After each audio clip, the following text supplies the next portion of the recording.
Muy buenas. Hoy vamos a sumergirnos en el fascinante mundo de la estadística. Vamos a desgranar cómo esta disciplina nos permite hacer algo que parece casi imposible, pasar de mirar unos poquitos datos a entender un panorama enorme y completo.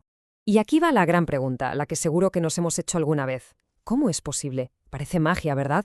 Que un grupo tan pequeño pueda ser un reflejo de lo que piensan millones. Pues no, no es magia, es pura estadística. Y hoy vamos a ver el mecanismo exacto que lo hace posible. Esta va a ser nuestra hoja de ruta. Empezaremos con el problema de base, que es la avalancha de datos. Luego veremos los dos grandes tipos de estadística. Aclararemos conceptos clave, nos meteremos a fondo en cómo se mide y al final juntaremos todas las piezas para resolver el enigma inicial. Muy bien, pues vamos al lío. Empecemos por el principio de todo, el dilema de los datos. Y es que partimos de un desafío que nos encontramos en todas partes. Estamos literalmente inundados de información, pero es casi siempre demasiada como para poder analizarla por completo. Y justo aquí es donde la estadística entra en juego, porque la estadística no va solo de hacer tablas y gráficos bonitos, es la disciplina que nos da un método, unas herramientas para poner orden, analizar y, lo más importante, sacar conclusiones fiables de todo ese mar de información. Y lo más potente es que nos permite hacerlo incluso cuando solo tenemos acceso a una pequeña parte de la realidad. Para enfrentarse a este dilema, la estadística, por así decirlo, se parte en dos grandes ramas. Dos mundos que se necesitan el uno al otro, pero que se dedican a cosas muy diferentes. Aquí tenemos la distinción fundamental, el corazón de la cuestión. Por un lado, la estadística descriptiva. Su trabajo es sencillo y directo. Coge los datos que tienes delante y te los resume. Te los describe. Calcula medias, porcentajes, te hace un gráfico. Es como hacer una foto nítida de lo que tienes. Por otro lado, la estadística inferencial es mucho más ambiciosa. Da un salto al vacío, pero con red. Coge los datos de ese grupito pequeño para intentar adivinar cómo es el grupo grande, el que no hemos podido ver. Y para que quede súper claro, nada mejor que estos ejemplos. En el primer caso, el estudio es puramente descriptivo. Analizamos al equipo directivo, sacamos conclusiones sobre ellos y ya está, fin de la historia. Esas conclusiones solo valen para ese equipo, pero en el segundo caso la cosa cambia por completo. Esos 30 cuidadores son solo el medio para un fin mucho más grande. El objetivo real es usar sus resultados para inferir, para suponer con fundamento si ese programa funcionaría para la gigantesca población de todos los cuidadores. Y claro, esto nos lleva de cabeza a los dos protagonistas de esta película estadística. Por un lado, el grupo entero del que queremos saber algo, y por otro, el grupito al que de verdad podemos estudiar. La población, ojo, es el todo, es el universo completo que nos interesa. Pueden ser todos los votantes de un país, todos los tornillos que salen de una fábrica, todos los pacientes con una enfermedad. Es el quién o el qué sobre el que queremos saber la verdad. Como estudiar a toda la población suele ser una locura, ya sea por tiempo o por dinero, lo que hacemos es coger una muestra, un pellizco de esa población. Pero, y aquí viene lo más importante de todo, no vale cualquier pellizco. La muestra tiene que ser un mini yo de la población, un reflejo a pequeña escala. Si la muestra no es representativa, si está sesgada, cualquier conclusión que saquemos a partir de ella será simplemente errónea.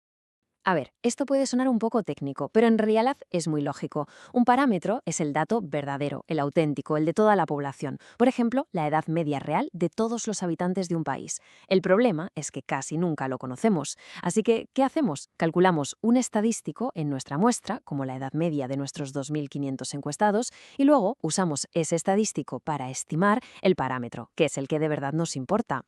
Vale, ya tenemos la población y la muestra. ¿Y ahora qué? Pues toca medir. Una vez que tenemos a nuestro grupito seleccionado, necesitamos obtener información sobre las características que nos interesan. A esa representación numérica la llamamos variable. Si nos interesa la altura, la variable son los centímetros. Si nos interesa la satisfacción con un producto, la variable puede ser un número del 1 al 5. La variable es, básicamente, el ladrillo con el que construimos todo nuestro análisis. Y a grandes rasgos, las variables vienen en dos grandes familias. Por un lado, las categóricas, que también se llaman cualitativas.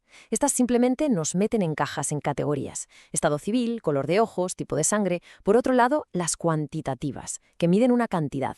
La altura, el peso, el número de hijos. Esta diferencia es fundamental, porque el tipo de variable determina las operaciones matemáticas que podemos hacer con ella. Y si afinamos un poco más, dentro de cada familia hay subtipos. Pensemos en las categóricas.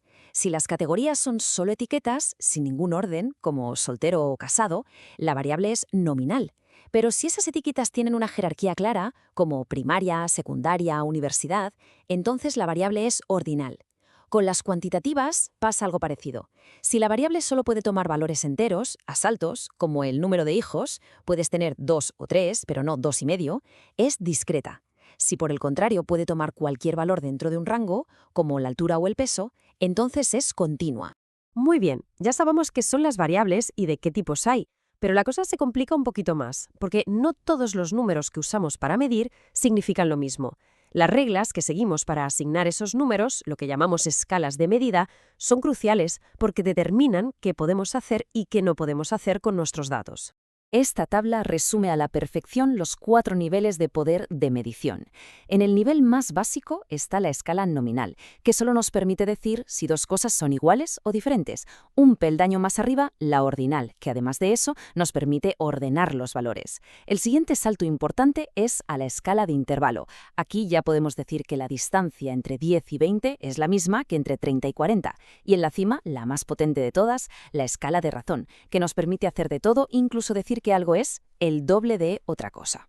Esta pregunta es la clave para entender la diferencia fundamental entre las dos escalas más potentes, la de intervalo y la de razón. Absolutamente todo gira en torno a qué significa el número 0 en cada una de ellas.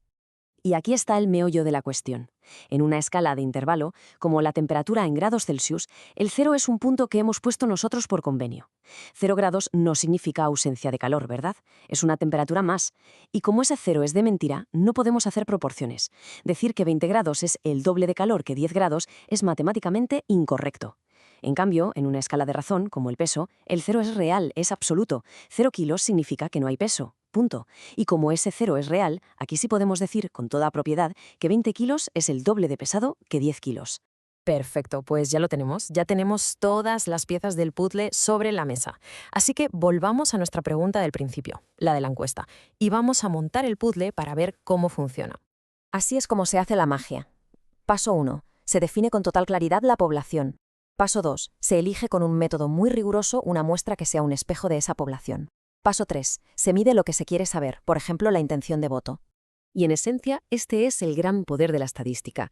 No se trata de adivinar, es un proceso lógico, riguroso, que cuando se aplica correctamente, nos abre una ventana increíblemente útil y precisa para asomarnos al mundo. Esta frase creo que lo resume todo a la perfección. La estadística descriptiva nos mantiene con los pies en la tierra, en los datos que podemos tocar. Pero es la estadística inferencial la que nos da alas para volar, desde esos datos concretos hacia conclusiones mucho más grandes y generales. Y con esto terminamos. La idea es que la próxima vez que leamos un titular basado en una encuesta, se nos encienda una bombilla y nos preguntemos, un momento, ¿cómo era la muestra? ¿Era representativa? ¿Qué midieron exactamente y cómo lo hicieron? Hacerse estas preguntas es el primer paso para dejar de ser consumidores pasivos de información y convertirnos en pensadores críticos. Muchísimas gracias por habernos acompañado.